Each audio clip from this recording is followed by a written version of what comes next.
Now, there's a story in the New York Slimes, the Holocaust-denying New York Slimes, today. And it was put out mid-afternoon.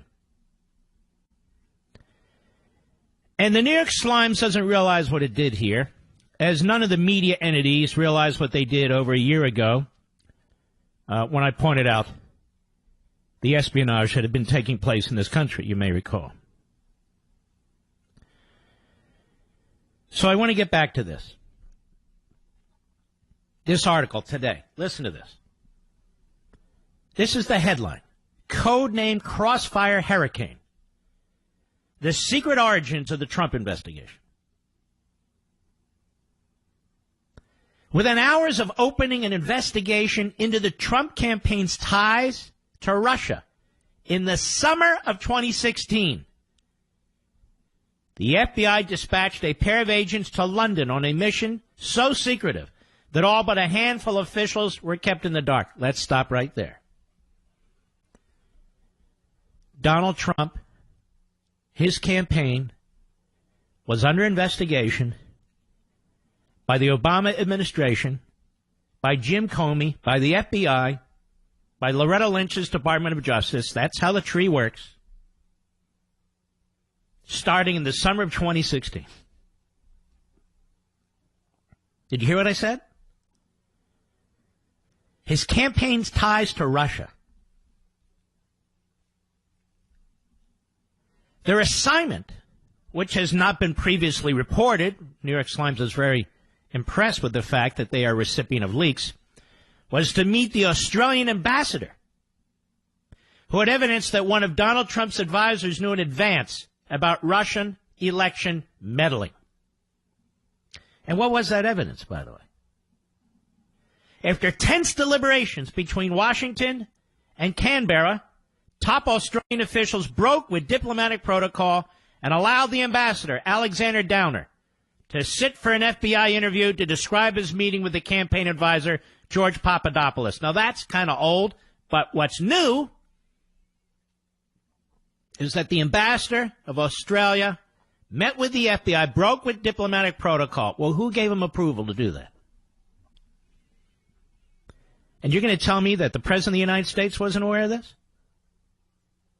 Barack Obama? Let's go on. The agents summarized their highly unusual interview and sent word to Washington on August 2, 2016, 2 days after the investigation was opened. The report helped provide the foundation for a case that a year ago Thursday became the special counsel investigation. But at the time, a small group of FBI officials knew it by the code name Crossfire Hurricane. So the coup attempt started before the general election, but they were in place should Donald Trump get elected. That's my interpretation of this. See, they give Hillary Clinton the all clear, despite her serial violations, knowingly of the Espionage Act, and they unleash against Donald Trump just in case he's elected president of the United States. They're ready with their coup attempt. So we have a presidential candidate who's under federal FBI investigation, his campaign that is, with nothing but George Papadopoulos. The name, a reference to the Rolling Stones lyric, "I was born in a crossfire hurricane," was an apt prediction of a political storm that continues to tear shingles off the Bureau. Days after they closed their investigation into Hillary Clinton's use of a private email server. Notice they don't talk about of her violations potentially with the Espionage Act. You see, Donald Trump's campaign has ties to the Russian collusions. Hillary Clinton, private email server. Agents began scrutinizing the campaign of her Republican rival. The two cases have become inextricably linked in one of the most consequential periods in the history of the FBI. Can you imagine the FBI conducting a secret investigation of any Democratic presidential candidate? The investigation of Hillary Clinton wasn't secret. It was known. Her violations were known. We talked about it on the air. But here was a secret investigation. This month, the Justice Department Inspector General's office is expected to release the finding of its lengthy review of the FBI's conduct in the Clinton case.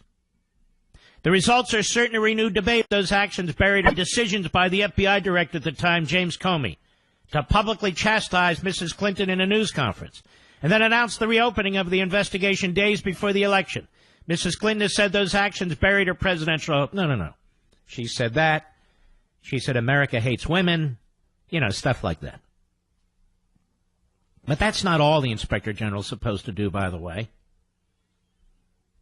This month, the Justice Department Inspector General, as we said, is expected to make his release. Now, those decisions stand in contrast to the FBI's handling of Crossfire Hurricane. Not only did agents in that case fall back to their typical policy of silence, but interviews with a dozen current and former government officials, Comey, and a review of documents show that the FBI was even more circumspect in that case than has been previously known. Many of the officials spoke on condition of anonymity because they were not authorized to discuss them publicly. In other words, they're leaking. They're committing felonies. Agents considered then rejected interviewing key Trump associates, which might have sped up the investigation but risked revealing the existence of the case. Top officials quickly became convinced that they would not solve the case before Election Day, which made them only more hesitant to act. When agents did take bold investigative steps, like interviewing the ambassador, they were shrouded in secrecy.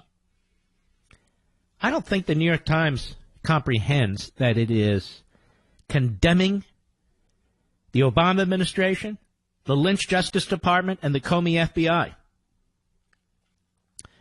for its Soviet-like surveillance and investigative tactics of a candidate and his campaign. Fearful of leaks, they kept details from They kept details from political appointees across the street at the Justice Department. Peter Strzok, a senior FBI agent, explained in a text that Justice Department officials would find it too tasty to resist sharing. I'm not worried about our side, he wrote. Oh, so the leaker Strzok was worried about leaks. That's pretty funny.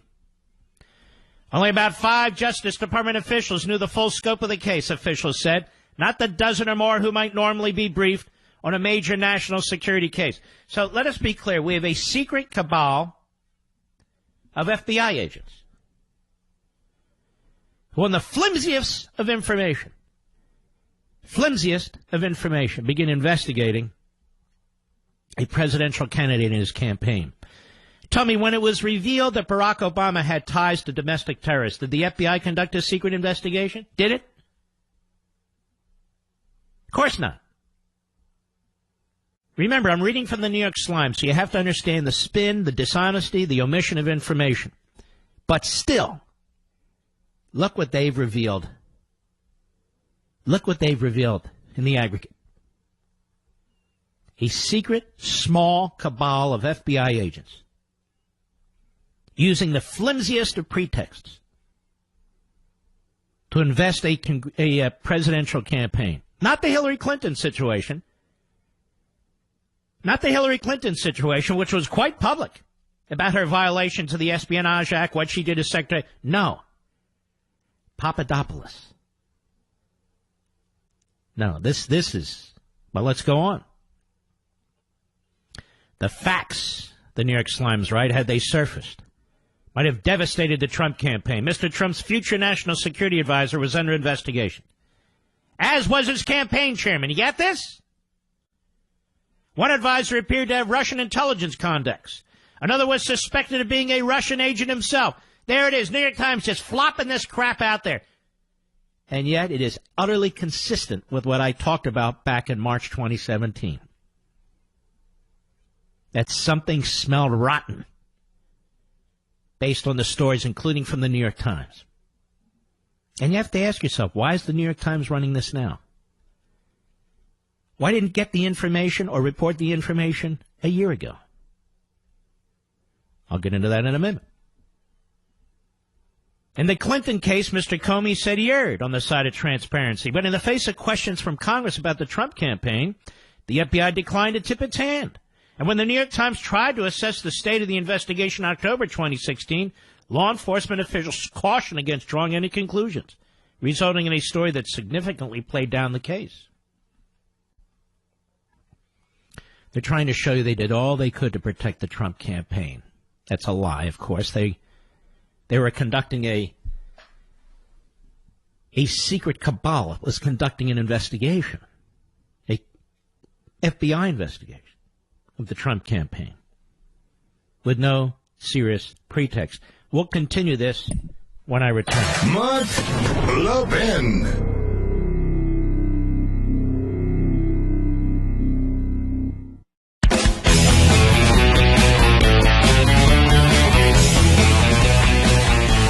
The New York Slimes has revealed, ladies and gentlemen, a cabal within the FBI of a handful of agents, 5 or less,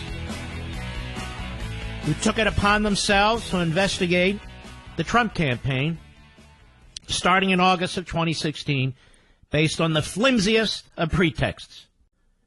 A discussion between George Papadopoulos and the ambassador to Australia. At least that's the position being peddled by the New York Times. I suspect there's a lot more than that to this. They clear the decks for Hillary, despite her serial felonies under the Espionage Act, and then immediately genuflect and go after Trump with this secret cabal of FBI agents. That's what the New York Times has revealed tonight, whether or not they realize it. Incredible. Crossfire Hurricane. They even gave themselves a name. Crossfire Hurricane. Let's continue. Mr. Comey has said it's unfair to compare the Clinton case, which was winding down in the summer of 2016, with the Russia case, which was in its earliest stages. He said he did not make political considerations about who would benefit from each decision. Of course, Comey is a serial liar and a buffoon.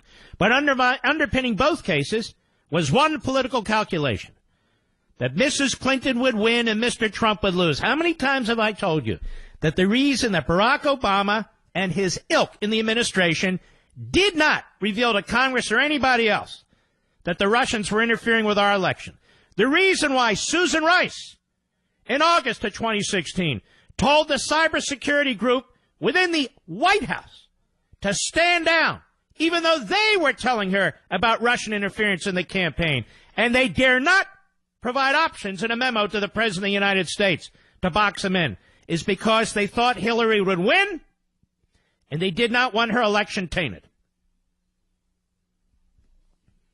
It all's panning out. Agents feared being seen as withholding information or going too easy on her. And they worried that any overt actions against Mr. Trump's campaign would only reinforce his claims that the election was being rigged against him. Guess what? The election was being rigged against him by the Obama administration, law enforcement, and intelligence agencies. See this fool Brennan running around? A complete sicko. And if I have time today, and I may not, I'm going to get to him too.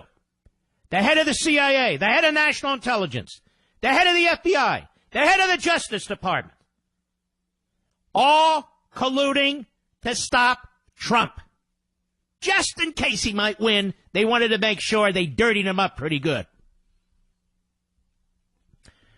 That argument is the heart of Mr. Trump's grievances with the federal investigation in the face of bipartisan support for the special counsel. Mr. Trump and his allies have made a priority of questioning how the investigation was conducted in late 2016 and trying to discredit it. See, ladies and gentlemen, if you dare to challenge these police state tactics, you are an ally who is simply trying to dirty up the FBI. The FBI, which the left and the Democrats have hated since their very existence. Congressional Republicans, led by Representative Devin Nunes, have begun to dig into FBI files. See, what this is a leak in advance of discovery. That is, a leak in advance of the intrepid Devin Nunes finding this information out on his home, to try and take the edge off of it. Don't allow them to take the edge off of it. They set up this cabal, Crossfire Hurricane, a handful of rogue FBI agents. That's what I said. That's correct. A handful of rogue FBI agents.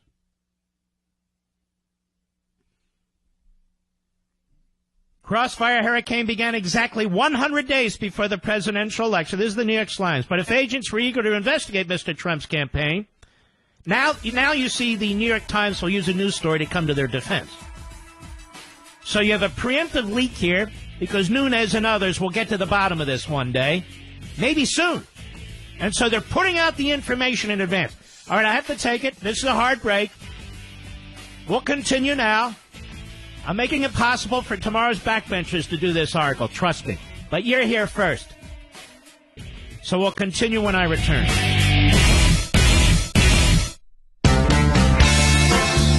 This is stunning, and I'm unraveling it for you, not just by reading the article, but telling you why the New York Times is doing this, because it's clear that this cabal of FBI agents acting secretly within the FBI to take down the Trump presidency, should he be elected, is leaking to the New York Times to spin the story. The New York Times is also trying to provide cover, trying to position these agents as careful, not wanting to interfere with the election while they're conducting covert activities against the campaign. And what you need to get out of this is that there was a small cabal of FBI agents who apparently took it upon themselves, gave themselves a code name, Crossfire Hurricane, under the thinnest of pretexts to investigate the Trump campaign and these so-called Russian connections. I think there's a ton more here. We only have scratched the surface. The reason this story is coming out this evening is because it was going to come out eventually, if not soon. And this cabal wanted to put the best spin on it. Where else do you go? To the Holocaust-denying New York Times to get the spin that you want. To the Hamas-supporting New York Times. And so we're learning an enormous amount here. You just need to read the story the right way. Listen to this language from the story. The FBI now faces those very criticisms and more. Mr. Trump says he's the victim. So in other words, this group was trying to be as careful as possible, you see. As fair as possible. And yet they're still being criticized over there at the FBI. So this is the spin. The FBI now faces, the Times right, those very criticisms and more. Mr. Trump says he's the victim of a politicized FBI. He says senior agents tried to rig the election by declining to prosecute Mrs. Clinton. I think that's quite obvious. Then drummed up the Russia investigation to undermine his presidency. That's quite obvious. He has declared that a deeply rooted cabal, including his own appointees, is working against him. Well, there was and is a deeply rooted cabal. The New York Times just revealed that fact, knowing full well that fact was about to be revealed by somebody somewhere. I think this cabal of agents is worried about texts and emails and potential witnesses. And the fact that a special counsel has not been appointed to investigate the FBI, the Department of Justice, Mr. Brennan, Mr. Clapper, Mr. Comey, Ms. Lynch, Mr. McCabe, and all the rest of the cabal is amazing to me. Congressional Republicans, led by Representative Levin, have begun to dig into FBI files, looking for evidence that could undermine the investigation. See that? So Nunes, trying to uncover this cabal, which the New York Times did for him in order to protect it, now turns the guns on Nunes. It's okay if a handful of FBI agents are investigating Trump and the Trump campaign right after his nomination, but it's not okay when a duly elected member of the House of Representatives, chairman of the Intelligence Committee in the House, is trying to figure out what the hell took place. Now he's interfering with the cabal, you see. Much remains unknown and classified. But those who saw the investigation up close, so the cabal is leaking to the New York Times, and many of those who have reviewed case files in the past year, say that far from gunning for Mr. Trump, the FBI could actually have done more in the final months of 2016 to scrutinize his campaign Russia ties And there is the special pleading New York Times trying to protect the cabal. Look, they could have really hurt him. They could have really hurt him, but they didn't. I never saw anything that resembled a witch hunt. Quoting, I never saw anything that resembled a witch hunt or suggested that the Bureau's approach to the investigation was politically driven, said Mary McCordy, 20-year Justice Department veteran and top national security prosecutor during much of the investigation's first 9 months. Why is she confirming this leak? Doesn't that expose her? Moreover, who gives a damn what she has to say? Who the hell is she? I don't know about her politics. That's like saying Mueller. Mueller was a Marine, and he's a Republican. Well, screw him. I'm not passing judgment on the fact that he's a Marine or a registered Republican. There's a lot of registered Republicans I despise. What the hell does that have to do with anything? Let's continue. This is important, because I came here today to discuss further the Hamas supporting, the Cuba supporting, the North Korea supporting media, as we so comprehensively exposed them last evening. But I need to deal with this first. Crossfire Hurricane. Crossfire Hurricane began exactly 100 days before the presidential election. Now you know that these are the agents leaking, because only they knew exactly when it started. But if the agents were eager to investigate Mr. Trump's campaign, as President has suggested, the messages do not reveal it. I cannot believe we're seriously looking at these allegations and the pervasive connections, Mr. Stroke wrote soon after returning from London. So now we have self-serving leaks of emails and texts. The mood in early meetings was anxious. You see the spin? Former officials recalled agents had just closed the Clinton investigation. They braced for months of Republican-led hearings over why she was not charged. Crossfire Hurricane was built around the same core of agents and analysts who had investigated Mrs. Clinton. That's what damns them. Don't you get it?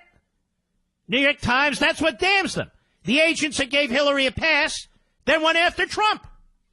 None was eager to re-enter presidential politics, former officials said, especially when agents do not know what would come of the Australian information. The question they confronted still persists. Was anyone in the Trump campaign tied to Russian efforts to undermine the election? Now, let me get this straight. This cabal of agents undertakes this investigation of the Trump campaign and its ties to Russia. And yet, the question they confronted still persists. Was anyone in the Trump campaign tied to Russian efforts to undermine the election? So the question still persists. And yet, that's the question upon which they launched their cabal. The FBI investigated 4 unidentified Trump campaign aides in those early months. Congressional investigations revealed in February. See, Nunes is on their trail. That's why this was leaked this evening. The 4 men were Michael Flynn, Paul Manafort, Carter Page, and Papadopoulos. Current and former officials said each was scrutinized because of his obvious or suspected Russian ties. Michael Flynn's obvious or suspected Russian ties. Paul Manafort had ties to the Ukrainians. Carter Page was subjected to a FISA investigation. He had been charged with squat. And nobody ever heard of Papadopoulos. Mr. Flynn, here we go. A top advisor was paid $45,000 by the Russian government's media arm for a 2015 speech and dined at the arm of the Russian president, Vladimir Putin. So what? So what? We have people on Russian TV left and right, including Adam Schiff. We have the Clinton Foundation receiving millions of dollars from people with ties to Putin and the Russians. Does this have to do anything? Paul Manafort, the campaign chairman, had lobbied for pro-Russian interests in Ukraine and worked with an associate who's been identified as having connections to Russian intelligence. Worked with an associate who had connections to Russian intelligence. What does that mean? Doesn't mean anything. Mr. Page, a former foreign policy advisor, was well known to the FBI, had previously been recruited by Russian spies, and was suspected of meeting one in Moscow during the campaign. Well, did you charge him with anything? Did he? Even got a FISA warrant based on the dossier. This is the New York Times sliming up everybody. Not the agents, not the cabal. Lastly, there was Papadopoulos, the young and inexperienced campaign aide, whose wine-fueled conversation, meaning he was drunk, with the Australian ambassador set off the investigation. We don't know that to be true, but that is the spin the FBI has leaked to the New York Times, which the New York Times is pressing to you. Before hacked Democratic emails appeared online, he had seemed to know that Russia had political dirt on Mrs. Clinton. But Russia didn't have political dirt on Mrs. Clinton. But even if the FBI had wanted to read his emails or intercept his calls, that evidence was not enough to allow it. You got that? That's stuck deep into the article. They didn't have any evidence on Papadopoulos to take any of his in other words, to get a warrant. Many months passed, former officials said, before the FBI uncovered emails linking Papadopoulos to a Russian intelligence operation. They've only charged the guy with a false statement so far. They haven't charged him with espionage or anything else. Mr. Trump was not under investigation, but his actions perplexed the agents. Days after the stolen Democratic emails became public, he called on Russia to uncover more. Then news broke that Mr. Trump's campaign had pushed to change the Republican platform stance on Ukraine in ways favorable to Russia. Turns out, even I was critical of that, turns out that's not accurate. The FBI's thinking crystallized by mid-August, after the CIA director at the time, John Brennan, shared intelligence with Mr. Comey, showing that the Russian government was behind an attack on the 2016 presidential election. Intelligence agencies began collaborating to investigate that operation. The Crossfire Hurricane team was part of that group, but largely operated independently, 3 officials said. Look at this. Incredible. And Brennan has his fingerprints all over it, which makes sense, doesn't it? He was the CIA director. How many CIA directors voted for a communist for president? He was a radical leftist, plucked from obscurity by Obama to head the CIA. What did the CIA under Mr. Brennan do to stop the Russians from interfering in our election? Barack Obama did almost nothing to stop the Russians from interfering in our election. Do you understand? This administration, the Obama administration, was responsible for stopping, preventing, confronting the Russians. And they did almost nothing except investigate the Republican nominee for president of the United States. Because of some guy named Papadopoulos who was drunk who spoke to the Australian ambassador. This is all a setup. Senator Marco Rubio, Republican of Florida, said that after studying the investigation as a member of the Senate Intelligence Committee, he saw no evidence of political motivation in the opening of the investigation. Well, I guess we should all forget it then. There was a growing body of evidence that a foreign government was attempting to interfere in both the process and the debates surrounding our elections. And their job is to investigate counterintelligence. That's what they did. No, Marco, that's not what they did. The application for FISA did not present all the information to the FISA court. Susan Rice put the brakes on cybersecurity in the White House, confronting the Russians. Your own committee wasn't told about it till late in October. Why are you a cover-up artist for what's taken place here, Marco Rubio? I would like to get to the bottom of this in the worst way. Why are you giving a pass to this cabal, to what took place here? I speak as somebody who worked at the Justice Department, Marco. You've never worked at the Justice Department. All they were doing was a counterintelligence investigation, Mark. Looking back, some inside the FBI and Justice Department say that Mr. Comey should have seen the political storm and better sheltered the Bureau. They question why he consolidated the Clinton and Trump investigations at headquarters rather than in a field office. Is this a joke? We know why he did that. He was protecting Hillary and going after Trump. And they say he should not have relied on the same team for both cases. That put a bullseye on the heart of the FBI. Any misstep in either investigation made both cases and the entire Bureau vulnerable to criticism. This cabal has a hell of a voice in the New York Times, doesn't it? And there were missteps. Andrew McCabe, the former deputy director of the FBI, was cited by internal investigators for dishonesty about his conversations with reporters about Mrs. Clinton. There's another guy Rubio came to the defense of. McCabe. Well, I'm not sure he should be fired, with his pension like this. I don't think that's appropriate. Oh, nice. That gave ammunition for Mr. Trump's claims that the FBI cannot be trusted. What does Mr. Trump have to do with this, ladies and gentlemen? He had no idea he was being investigated. This is August. He didn't do anything. They keep throwing these one-liners into their article, and yet Trump happens to be right. And Mr. Stroke and Lisa Page, an FBI lawyer, exchanged texts when they began publicizing Mr. Trump, allowing the president to point to evidence of bias when they became public. Oh, so the problem isn't the actual bias. The problem is Trump mentioning the actual bias. I'll be right back. Mark Levin.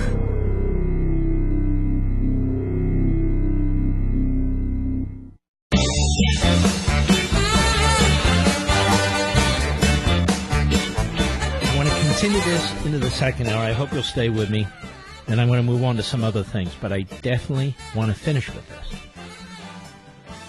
Because in front of us right now, the cabal is being revealed. When you put aside the New York Times spin and their special pleading and so forth and so on, what the New York Times has established in a preemptive leak to the New York Times is that there were a handful of FBI agents as part of a cabal who, on their own, started an investigation of the Trump campaign, hoping to find dirt on Donald Trump and his campaign. All the talk about them being cautious and not wanting to interfere with the campaign, the fact of their existence tells you otherwise. The pretext being that Papadopoulos, really a nobody in the campaign, was drunk, or almost drunk, said something to the Australian ambassador that suggested to the Australian ambassador that he knew that the Russians were trying to interfere with the campaign and help Donald Trump. Despite all the congressional testimony and all the investigative activities of the FBI, Justice Department lawyers, and so forth and so on, they have found no such thing. And so this is a preemptive leak because this information was coming out one way or another, and these agents, this cabal, were worried about it. Now, more in the next hour, but let me tell you that more than 1 million children became victims of identity theft in 2017. And families paid $540 million out of pocket to cover the cost of the fraud. Kids' identities are all worth tons on the black market. Thieves open accounts. Parents don't find out for years, often when they apply for financial aid for college. It's a terrible, terrible thing. It could be happening to your kids right now. With school and medical records now digitized, and even young kids routinely online, the risk is growing bigger and faster than ever. But you know what? You actually don't need to worry, because you can protect your family right now with My ID Care, the premier protection.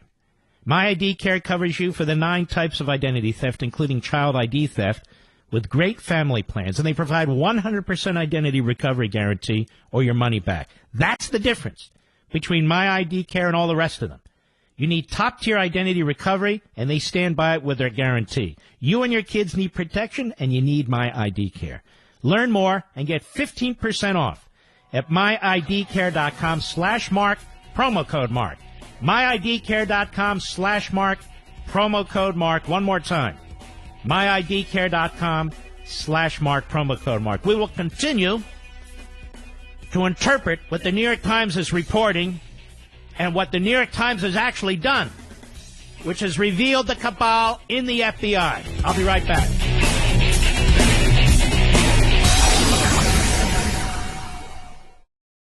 He's here. He's here.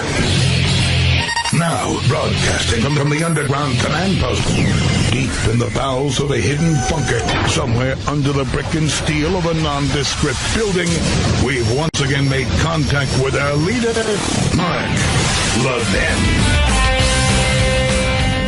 Hello, everybody. Mark Levin here. Our number, 877-381-3811, 877-381-3811, as we blaze our trail. Clear the path for everybody here. So the New York Times, for those of you who are just joining us, has revealed, didn't mean to reveal, but has revealed, in fact, this evening in a long article, that there was a cabal within the FBI, a very small number, less than 5, up to 5, that in many ways did not report to or through the usual channels, as it undertook upon itself to investigate the Trump campaign immediately after the Hillary Clinton campaign was closed. And the pretext they used is that George Papadopoulos, really a nobody in the Trump campaign, who'd had a little too much wine, according to the New York Times, in other words, was drunk, had spoken to the Australian ambassador. You have to wonder how those two linked up. And the Australian ambassador allegedly took from the conversation that he knew about Russian interference with the campaign, presumably to assist the Trump campaign. Now, you can have some slob standing there and say whatever he wants to say, but for a cabal of FBI agents, 5 or less, to use that as a basis to unleash a secret, I said a secret, counterintelligence investigation of the Trump campaign is way beyond the pale. Way beyond the pale. And they gave themselves a name, ladies and gentlemen. A code name, Crossfire Hurricane. Now, when these cabals give themselves names, you know they're totally out of control. And the New York Times is writing this as it is spoon-fed information from this cabal, apparently, because I'm convinced that Devin Nunes, among others, is hot on their tail. That is, of this cabal. Because his name shows up out of nothing, for no reason at all. And they basically condemn him and Trump for condemning what the FBI is doing to Trump. So you see, it's Trump's fault. And they're very concerned, you see, about the possible connections between the Trump campaign and Russia. Not between the Hillary Clinton campaign through Fusion GPS in Russia, not the Bill and Hillary Clinton Library and Foundation in Russia. No, no, no. And, of course, Brennan's name is in here, because I believe Brennan was an invisible hand using the system against the Trump campaign, among others. But I'm going to continue where I left off, because I can't repeat the first hour. You can, however, listen to it 30 minutes or so after the end of this program. We post it on Mark Levin Show Facebook, our official radio website. Counterintelligence investigations, writes the New York Times, can take years, but if the Russian government had influence over the Trump campaign, the FBI wanted to know quickly. One option was the most direct, interview the campaign officials about their Russian contacts. That was discussed but not acted on, 2 former officials said, because interviewing witnesses or subpoenaing documents might thrust the investigation into public view. Exactly what FBI officials are trying to avoid during the heat of the presidential campaign. So you can tell the cabal or members, or a member, but likely several members, sat down with this New York Times reporter, fed the information, and then they worked out how to reveal it. You do not take actions that will unnecessarily impact an election, Sally Yates, the former Deputy Attorney General, said in an interview. She would not discuss details, but added, folks were very careful to make sure that actions that were being taken in connection with that investigation did not become public. Okay, now we have a major contradiction in the New York Times piece. It said that there was a handful of FBI agents who didn't really report to the usual channels or through the usual channels. And here you have Sally Yates, the former Obama Deputy Attorney General of the United States, who knew about it.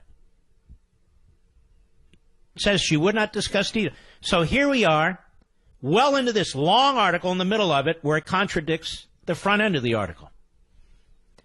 They tried to keep political appointees out of it, they said. And yet Sally Yates is a Class A political appointee by Barack Milhouse Benito Obama. They go on. Mr. Comey was briefed regularly on the Russian investigation, but one official said those briefings focused mostly on hacking and election interference. The Crossfire Hurricane team, the cabal, did not present many crucial decisions for Comey to make. So, again, the article is internally contradictory. The cabal did tell Comey at least about their investigation, even if it withheld information even from Comey. So here you have rogue FBI agents. I'll put the proper label on it, rogue FBI agents. But because they were going after Trump world, perfectly fine by the New York Times. The Holocaust-denying New York Times. Top officials became convinced that there was almost no chance they would answer the question of collusion before Election Day, and that made agents even more cautious. Isn't that convenient?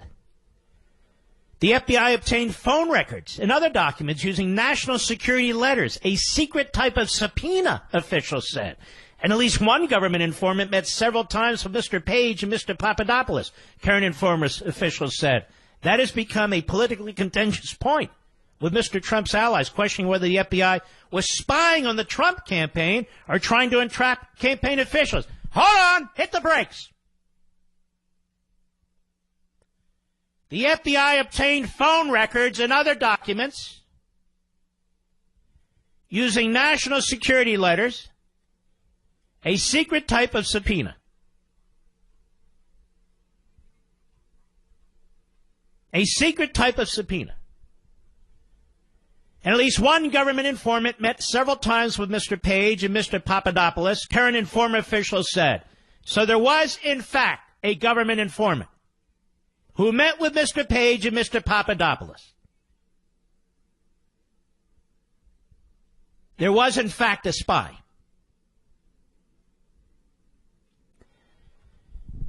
Looking back, some at the Justice Department and FBI now believe that agents could have been more aggressive. Now, this is the spin, to try and show us that these agents were very careful, very professional, used good judgment. These are rogue agents. Rogue agents within the FBI. They ultimately interviewed Mr. Papadopoulos on January 27 and managed to keep it secret, suggesting they could have done so much earlier. There's always a high degree of caution before taking overt steps in a counterintelligence investigation, said Ms. McCord, who would not discuss details of the case. Who the hell is Ms. McCord? And that could have worked to the president's benefit there. Oh, that's the former prosecutor of national security prosecutor. Such tactical decisions are reflected in one of Mr. Strzok's most controversial texts sent on August 15, 2016, after a meeting with McCabe's office. I want to believe the path you threw out for consideration in Andy's office, that there's no way he gets elected. But I'm afraid we can't take that risk. I like an insurance policy in the unlikely event you die before you're 40. Mr. Trump says, look at the New York Times. Mr. Trump says that message revealed a secret FBI plan to respond to his election. We'll go to phase 2 and we'll get this guy out of office, he told the Wall Street Journal. This is the FBI we're talking about. That is treason. But officials have told the Inspector General something quite different. They said Ms. Page and others advocated a slower, circumspect pace, especially because polls predicted Mr. Trump's defeat. They said that anything the FBI did publicly would only give fodder to Mr. Trump's claims on the campaign trail and the election rate. Look how they're spinning this. So the insurance policy was intended to protect Mr. Trump. Oh, now I get it. Mr. Strzok countered that even if Mr. Trump's chances of victory were low, like dying before 40, the stakes were too high to justify inaction. Mr. Strzok had similarly argued for a more aggressive path during the Clinton investigation, according to 4 current and former officials. He opposed the Justice Department's decision to offer Mrs. Clinton's lawyers immunity and negotiate access to her hard drives, the officials said. Mr. Strzok favored using search warrants or subpoenas instead. In both cases, his argument lost. So you can see they're protecting Strzok here. His argument lost to whom? Who overrode his arguments? Was it Mr. Comey? I mean, there weren't many people above Mr. Strzok. Mr. Strzok was reporting to McCabe and Comey. So who overruled his arguments? New York Times doesn't tell us yet. The FBI bureaucracy did agents no favors. Now they're protecting the cabal of the rogue agents. In July, a retired British spy named Christopher Steele approached a friend in the FBI overseas, provided reports linking Trump campaign officials to Russia, but the documents meandered around the FBI organizational chart, former officials said. Only in mid-September, congressional investigators say, did the records reach the Crossfire Hurricane team. Well, how would Mr. Steele even know to give it to the Crossfire Hurricane team if they were a secret cabal? I'm just asking. But you see, it meandered around the FBI. Actually meandered around the CIA, too. It meandered around the National Intelligence Office, too, ladies and gentlemen. It was meandering in John McCain's office, all over the place. Meandering among reporters. Mr. Steele was gathering information about Mr. Trump as a private investigator for Fusion GBS, a firm paid by Democrats. But he was also considered highly credible, having helped agents unravel complicated cases. In October, agents flew to Europe to interview him, but Mr. Steele had become frustrated by the FBI's slow response. He began sharing his findings in September and October with journalists at the New York Times, the Washington Post, the New Yorker, and elsewhere, according to congressional testimony. So as agents tried to corroborate Mr. Steele's information, reporters began calling the Bureau, asking about his findings. If the FBI was working against Mr. Trump, as he asserts, this was an opportunity to push embarrassing information into the news media shortly before the election. So here again, the New York Times goes off the rails. The dossier was pushed into the news media. But they say that did not happen. Most news organizations did not publish Mr. Steele's report. Just listen to how this is written. Agents tried to corroborate Mr. Steele's information. Reporters began calling the Bureau, asking about his findings. The FBI was working against Mr. Trump, as he asserts. This was an opportunity to push embarrassing information to the news media shortly before the election. That did not happen. Most organizations did not publish Mr. Steele's reports or reveal the FBI's interest in them until after the election. Ladies and gentlemen, now you can understand why in March 2017, when I was starting to put this together, obviously I didn't have all of this, but I had basic outlines from leaks, must be from the rogue cabal and others, into the New York Times and other places. The idea that the Bureau wasn't trying to hurt Trump is a lie, a damnable lie. Many Democrats see rueful irony in this moment. Mr. Comey, after all, broke with policy and twice publicly discussed the Clinton investigation. Now, this is the second or third time the New York Times has done this. Yet he refused repeated requests to discuss the Trump investigation. Because the Trump investigation was a secret effort to destroy Donald Trump. The Hillary investigation was an open effort to announce that she was clean, even though she should have been indicted as the Democrat nominee for President of the United States. So that is my answer to the New York Times as they continue to repeat this phony comparison. The result, though, is that Mr. Comey broke with both policy and tradition in Mrs. Clinton's case to protect her. That's the irony, proves Mr. Trump's money, to protect her. She didn't lose because of this. She lost because she stinks. But hewed closely to the rules for Mr. Trump. This is the fourth time the New York Times has used this line. So they go to Representative Adam Schiff, the top Democrat on the House Intel Committee, said that alone proves Mr. Trump's claims of unfairness to be both deeply at odds with the facts and damaging to our democracy. Am I boring everyone, Mr. Producer? I think this is crucially important. We're almost done. I think I have to finish this. I'll be right back. Mark Levin.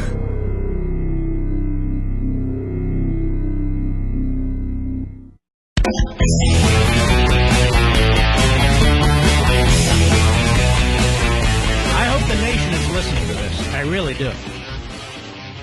Apart from the New York Times that have slipped throughout in its spin, this is a scandal the likes of which this nation has never seen.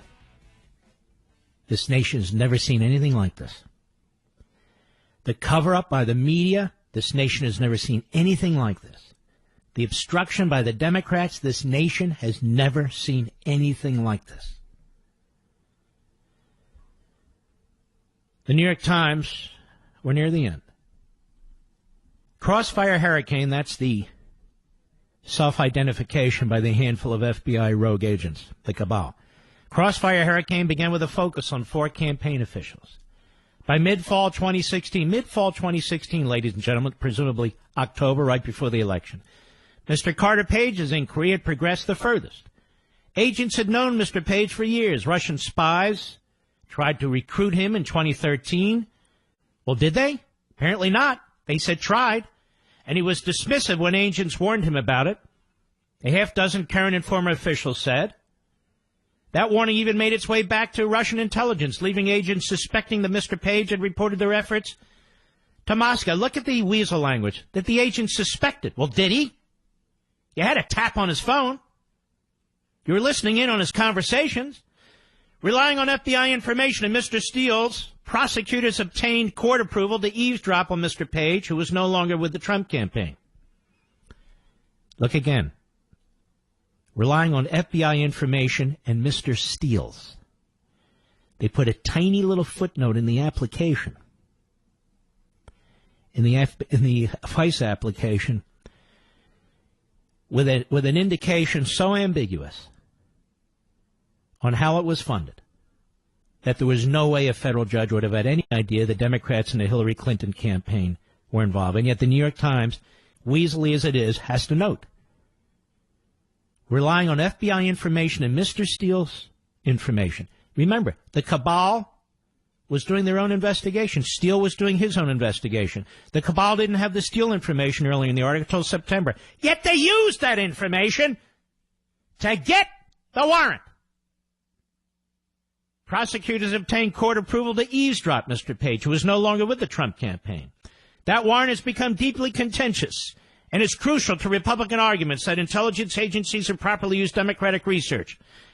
Look at how the New York Times reports this, as if they are the head of the Democrat Party. Ms. Yates. Now, Ms. Yates is discredited. Ms. Yates wanted to use the Logan Act against Lieutenant General Mike Flynn, and yet they keep referring to her, a left-wing political hack of the highest order in the Obama administration.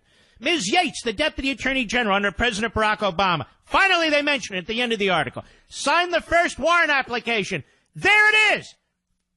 The first time to my knowledge, revealed that Sally Yates, the left-wing political Deputy Attorney General of the United States to Barack Obama, who wanted to use the Logan Act against Lieutenant General Flynn, signed the first warrant for the FICE application. Maybe it's been out there. It's the first time I've heard it.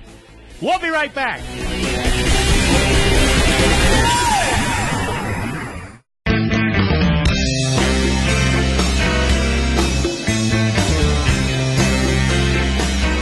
Trust me when I tell you, these columnists and talk show hosts are taking notes from me. They don't know how to analyze this stuff. Their background and experience is not the same as mine.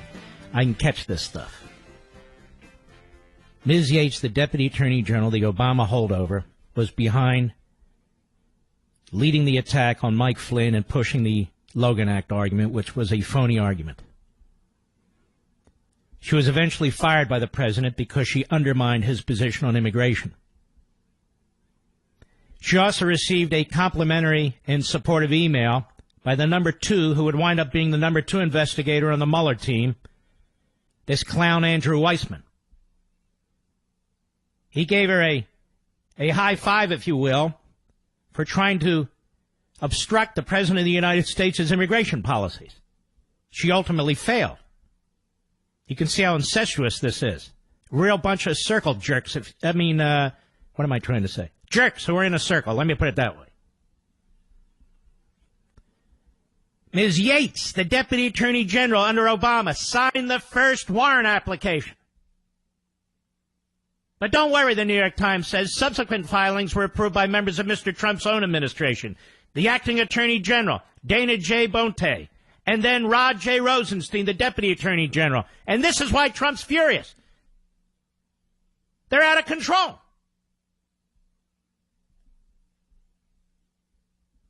Now, before I go on and bring this to a close, you know, my listener was in deep with back taxes to the IRS, roughly $15,000, and he couldn't pay. Just a matter of time until they garnished his wages and seized his bank accounts.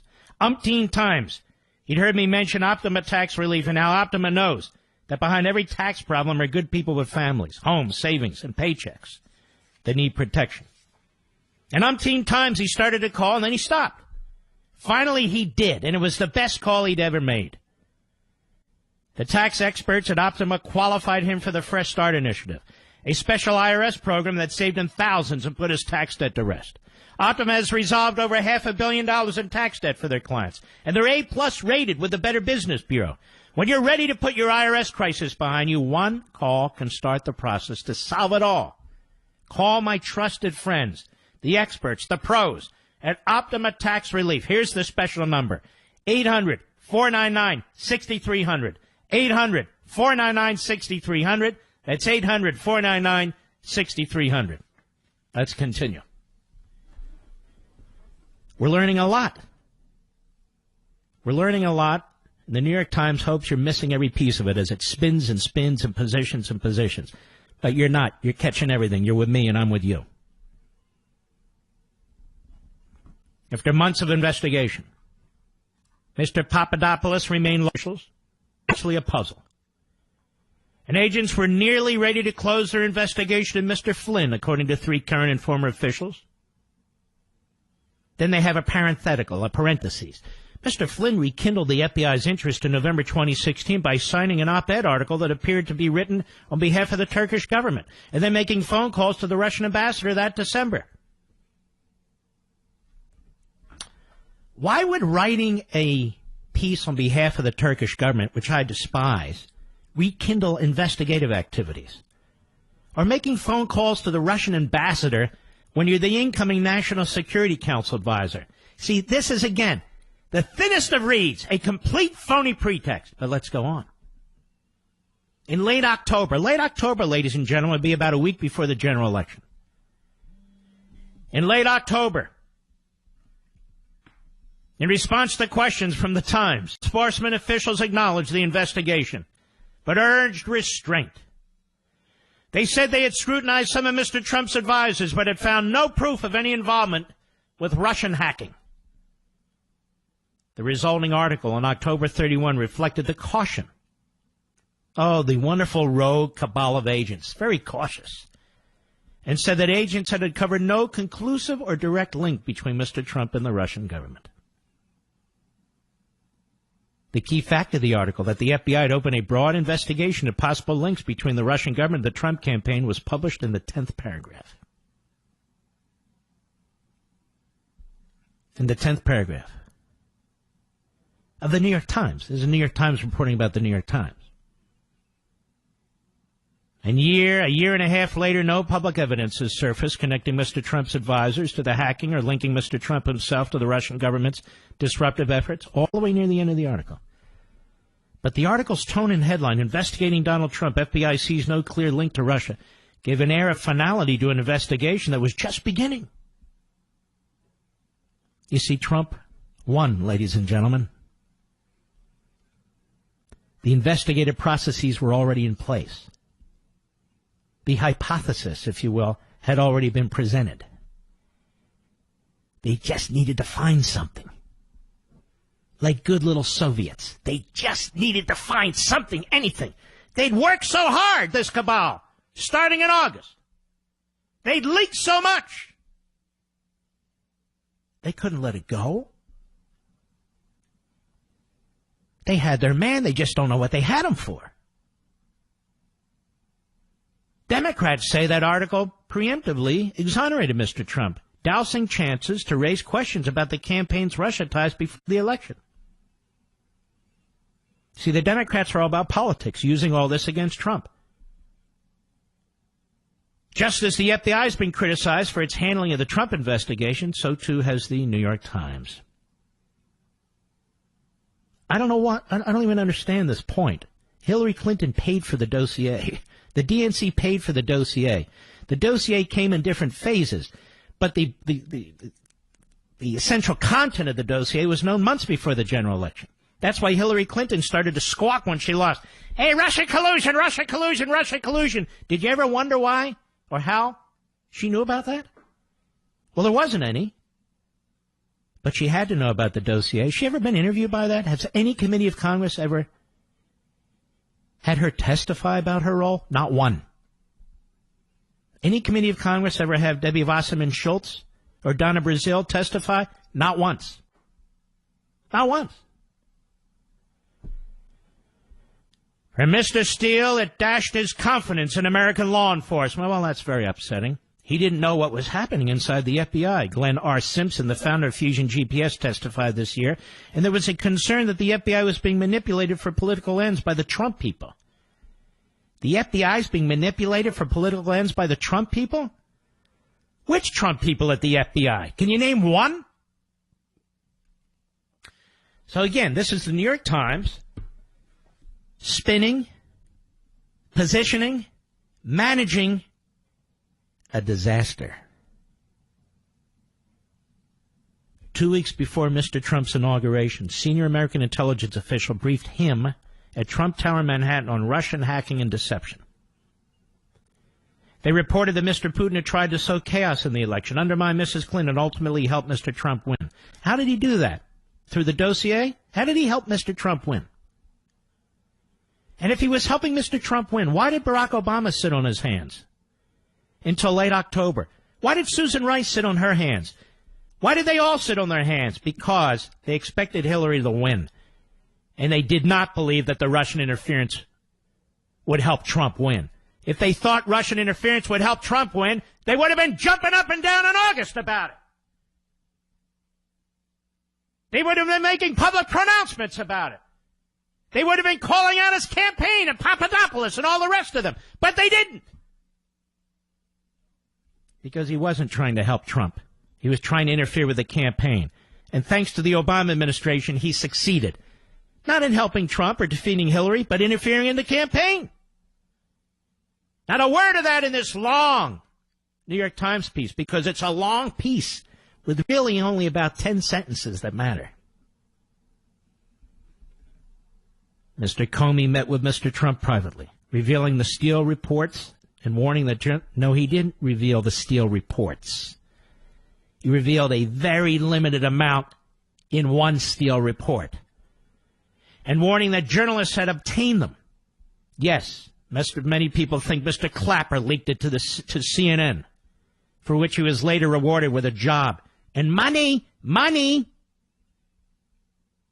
Mr. Comey has said he feared making this conversation a J. Edgar Hoover-type situation, with the FBI presenting embarrassing information to lord over a president-elect. Sorry, ladies and gentlemen, I called it on day one. Comey did what he did, and he did it the way he did it, so he would be able to, in his mind, blackmail the President of the United States. In a contemporaneous memo. In other words, a self-serving memo. Mr. Comey wrote that he assured Mr. Trump the FBI intended to protect him on this point. I said media like CNN had them and were looking for a news hook, Mr. Comey wrote in Mr. Steele's documents. I said it was important that we not give them the excuse to write that the FBI had the material. And yet that's exactly what they did, because of Mr. Clapper. Clapper, Brennan, Comey, Yates. Yikes. Mr. Trump was not convinced. You know why? Because he's not an idiot. He saw something was wrong. Imagine this. You're an outsider. You're now the president-elect. All this is being dumped on you.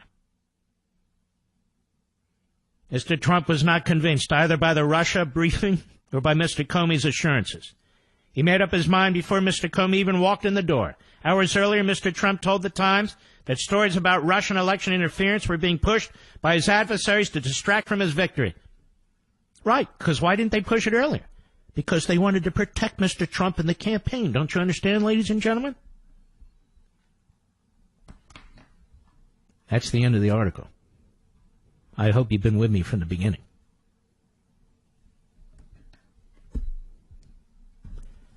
I'm almost speechless.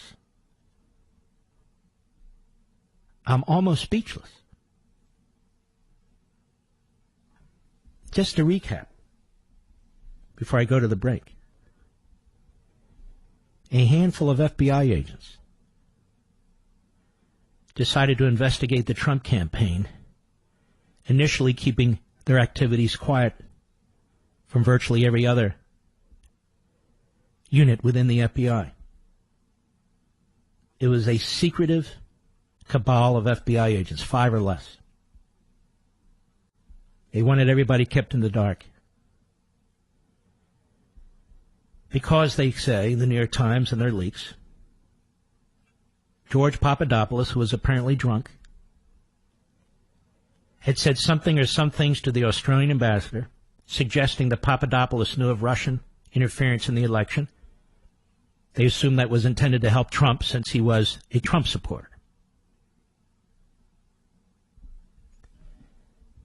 And that this cabal of agents went to London and to other parts of the country as they were investigating the Republican campaign. Having cleared the Hillary Clinton campaign, the same group, they then immediately turned to the Trump campaign based on nothing. They gave themselves a code name, Crossfire Hurricane. Crossfire Hurricane. They wanted to conduct their investigation under the radar. And yet later we know that they informed Mr. Comey of major parts of what they were doing, but withheld some information according to the New York Times, which means according to these leakers. And they're very upset they didn't do more at the time to expose Trump. But we don't know what they mean. Expose him to what? They were behind, in part, the FISA application. They had targeted Michael Flynn because he was paid $45,000 to give a speech to the Russian government, a media arm of the Russian government, in 2015. And he actually dined at the arm of the Russian President Vladimir Putin. Ladies and gentlemen, that's no basis for investigating Flynn in any respect. They point out Manafort, that he lobbied for pro-Russia interests in Ukraine and worked with an associate who's been identified as having connections to the Russian intelligence, and yet we're told in the FISA applications Manafort's not one of the ones who were targeted. If he did all these things, why wasn't he? Mr. Carter Page. Mr. Page, you're the fall guy. You're the straw man through which this cabal was operating. But you didn't know it. Even though the New York Times smears him further, there's no evidence whatsoever that Mr. Page worked with Russian intelligence. In fact, the weasel words the New York Times used suggested he didn't. But they used Mr. Page and they used the dossier, among other things, for the warrant at the FISA court. This cabal of FBI agents came up with almost nothing independently that would justify a probable cause counterintelligence warrant. So they concealed information. John Brennan, the former CIA director, shared intelligence with Comey, showing the Russian government was behind an attack on the 2016 presidential election. And the intelligence agencies began collaborating to investigate the operation. And we know they leak like hell. And this secret cabal was part of the group that was involved, operating independently, of course. And yet, Susan Rice knew about it in August and told the cybersecurity team at the White House to stand down. Marco Rubio, by the way, sees nothing wrong with this, and they emphasize this in the New York Times. Hey, what's the problem? No evidence of political motivation in opening that investigation. Marco, you need glasses. But you keep at it.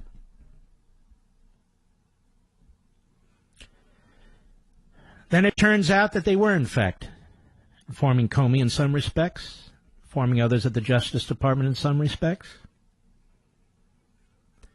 We also learn that Sally Yates, the Deputy Attorney General of the United States, who tried to push the phony Logan Act in order to destroy Lieutenant General Michael Flynn, was the one who signed the FISA application. Highly political, radical leftists who Obama put in office. I'll be right back. Mark Levin.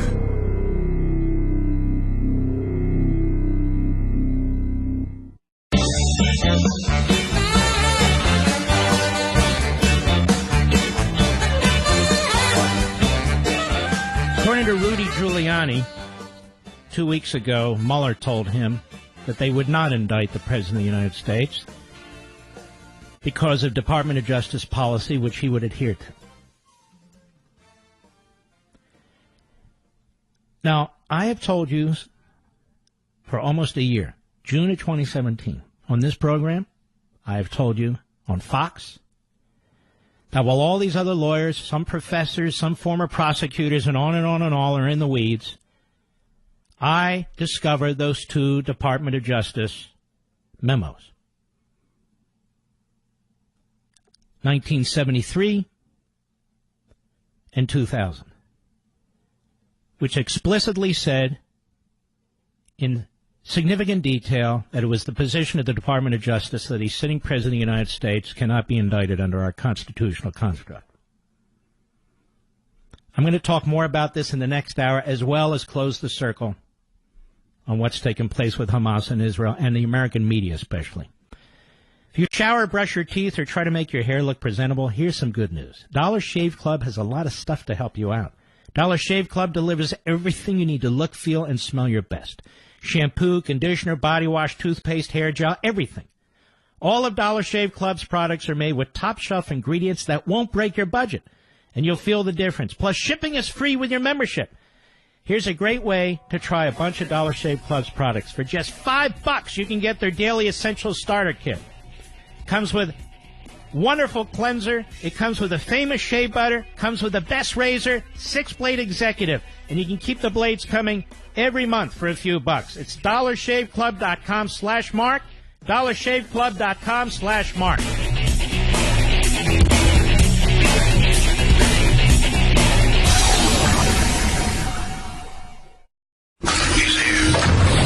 He's here.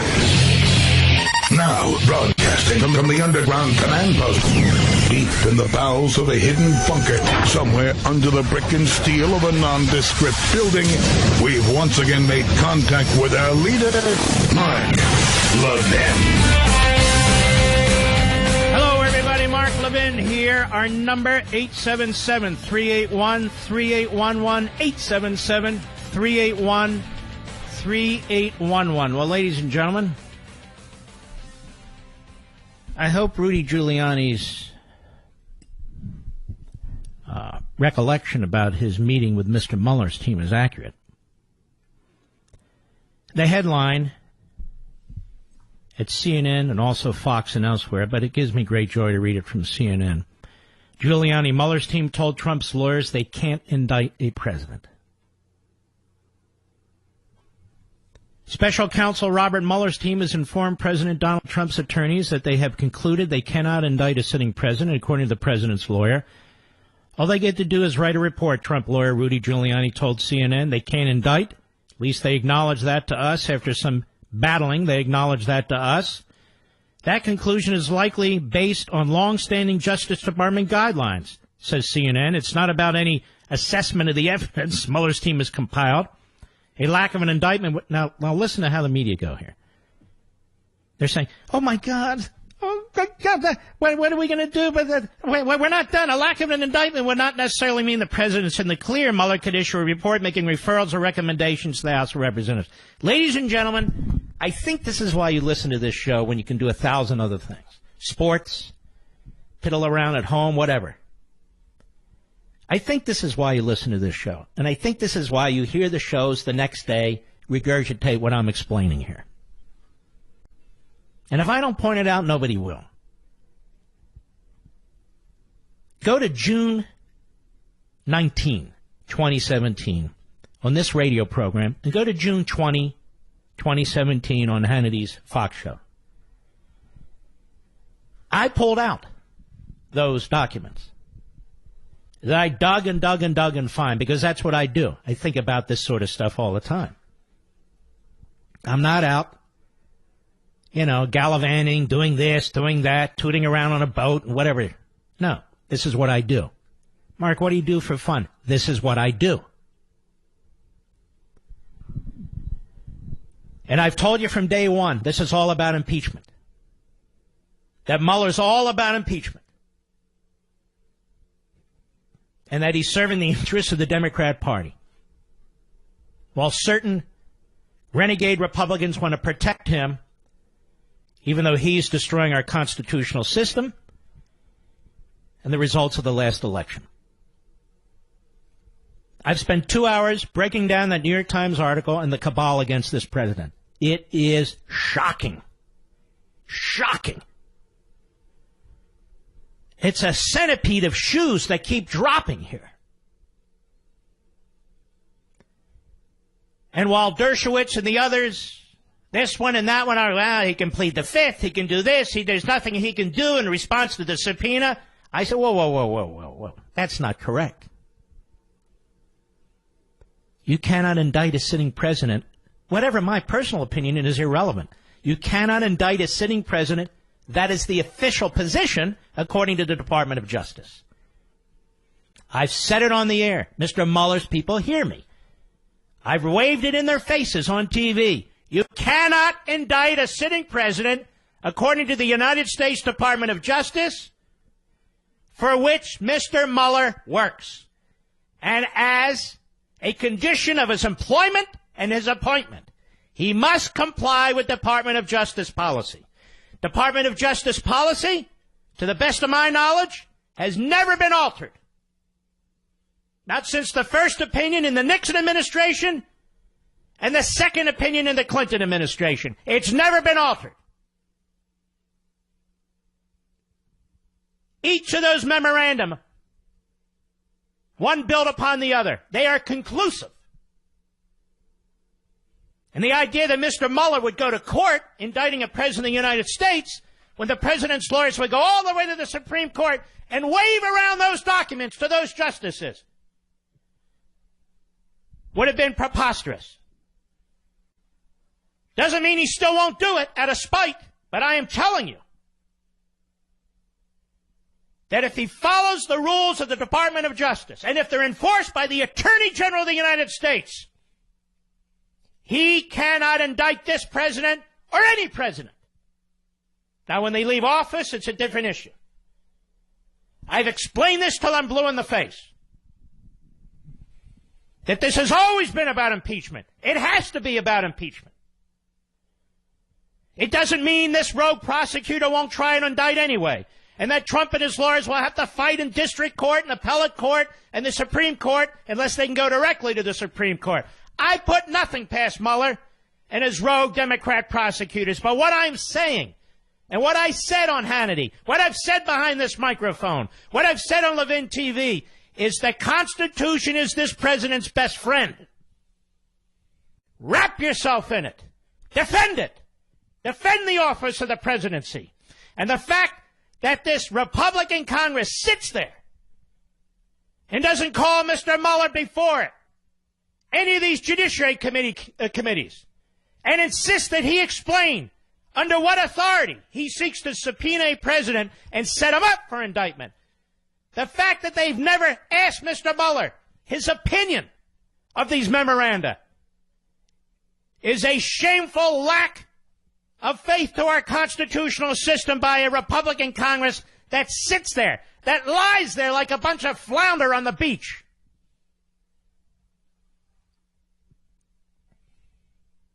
Yes. From the eavesdropping in March of 2017 to the insistence of people that they can indict this president for obstruction, we've been right. And we've been first. Because we think about these things. We study these things. We educate ourselves about these things. CNN says the inability to indict a sitting president has been the position of the Office of Legal Counsel in the Justice Department since the Nixon administration, reaffirmed in the Clinton administration, but has never been tested in court. I've said this over and over again, but tested in court. How would it be tested in court? You indict a sitting president? And then his lawyers go into court and say, Your Honor, he's acting ultra vires. That is, without authority. He can't come in here as a special counsel and overturn his own department's policy.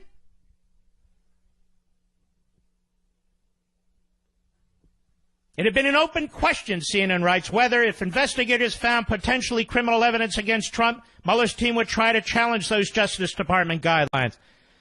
CNN reached out to Mueller's team. They declined to comment. How can you challenge the Department of Justice guidelines? You're an employee of the Department of Justice. You don't have standing to challenge your department's guidelines. Listen to me. He has no standing to challenge those guidelines. None. He must follow the guidelines as a condition of his appointment. CNN. The Justice Department memos going back to before Nixon say you cannot indict a sitting president, you have to impeach him. Now, there was a little time in which there was some dispute about that, but they acknowledged to us orally that they understand that they can't violate the Department of Justice rules, Giuliani said. Why do they understand that? Because I've been pounding it and pounding it and pounding away at this. Did you watch my Fox TV show on Sunday? 2 ago, when I had DeGenevieve and Bongino on the program, and I pulled those memoranda out yet again and read from them, and we put it on the screen?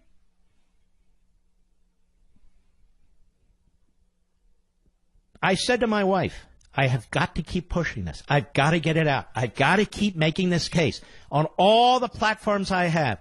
Radio, TV, digital TV. As a guest, I've got to keep making the case. These lawyers, this conga line of lawyers, this one from this school and this one with this background, and they're making the wrong arguments. They're making the wrong arguments. I'll be right back. Mark